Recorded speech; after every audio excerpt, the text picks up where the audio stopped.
Todo cambió el 31 de octubre de 1517. Por eso el mundo entero celebra los 500 años de la Reforma Protestante. ¿Por qué la Iglesia Católica Romana del siglo XVI necesitaba una reforma? ¿Contra qué se protestaba? Para responder a estas preguntas, necesitamos volver a los inicios de la Iglesia cristiana. Durante sus 3 primeros siglos de existencia, la Iglesia cristiana creció en los márgenes de la sociedad romana. El cristianismo no era una religión lícita para el Imperio Romano, y cada tanto los cristianos sufrieron persecuciones de distinta duración e intensidad. No era fácil ser creyente en aquellos días. Las personas que se sumaban a la Iglesia tenían una verdadera experiencia de fe y un compromiso firme con el Señor. Pero la situación dio un giro drástico cuando en el 313 el emperador romano Constantino legaliza la fe cristiana y le concede muchos beneficios.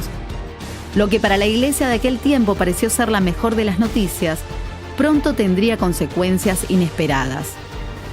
Los emperadores cada vez tuvieron más influencia en la Iglesia y muchas personas comenzaron a unirse a ella solo para disfrutar de los beneficios terrenales que el imperio ahora concedía a los cristianos. Esto se acentuó cuando en el 380 el cristianismo se transforma en la única religión imperial legítima. Dicho de otro modo, a partir de fines del siglo IV, todas las personas nacidas bajo el Imperio Romano eran consideradas cristianas, sin importar si tenían una real experiencia de fe en Jesús o no. Obviamente, este cambio afectó enormemente la Iglesia, especialmente en cuanto a su pureza. Tristemente, las ambiciones desmedidas, el abuso de poder, la corrupción y toda clase de inmoralidad se fueron haciendo cada vez más comunes en su seno. Claro que en la Iglesia también había muchas personas que eran creyentes de verdad, y varias de ellas buscaron distintos caminos para devolver a la Iglesia a su senda.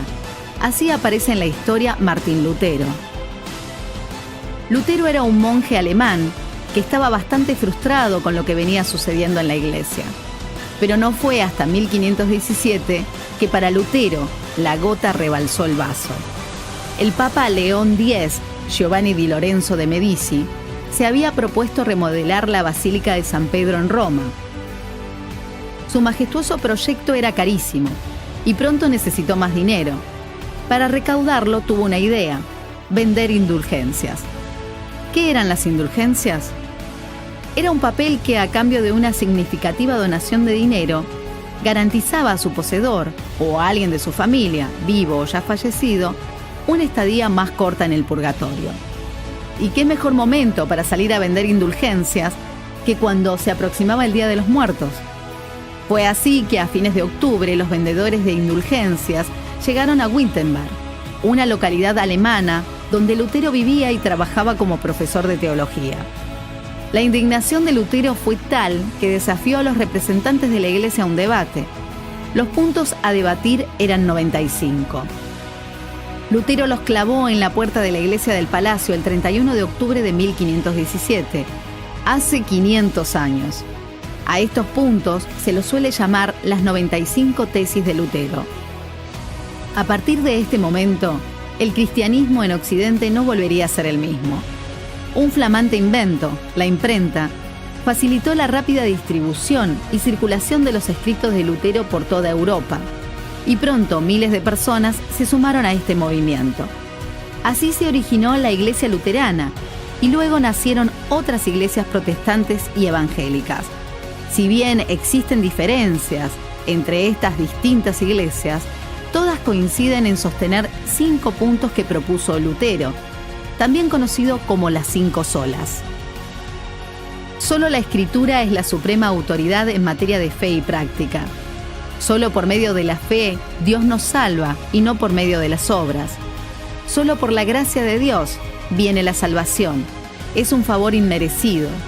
Solo Cristo, Él es el único mediador entre Dios y los seres humanos, y solo por medio de Cristo es posible la salvación. Solo a Dios la gloria. Al cumplirse los 500 años de la Reforma Protestante, las iglesias evangélicas recordamos a los que nos precedieron, honramos su memoria, pero damos la gloria solo a Dios.